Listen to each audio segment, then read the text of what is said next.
So guys, good morning everyone. So ayan, for videos for today is yaya ako ngayon ng bata. So ayan guys, 'di ba nagyaya ako ngayon kasi ang mama niya umalis. So ayan, 'di ba?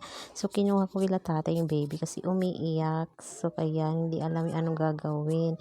So ako naman hindi ko rin alam anong gagawin kasi nga malalaki na yung mga anak ko, dalaga na. So ayan, nanibago tayo pag may baby. So, 'di ba ang hirap pala pag may baby, guys. So, ang hirap anuhin pag may baby na maliit. Tas malaki na yung anak mo.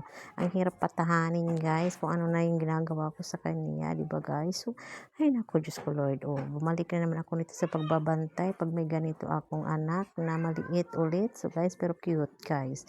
Sarap sampalin nga lang, charot. Joke. So, ayan, oh, sarap kumut-kumutin pag hindi tumatahan, eh, 'no? Kasi po, guys, ayan. So, ako muna yung yaya ngayon niya. Magduyan-duyan muna kami ngayon dito. Oh, ayan. Hello guys, thank you for watching.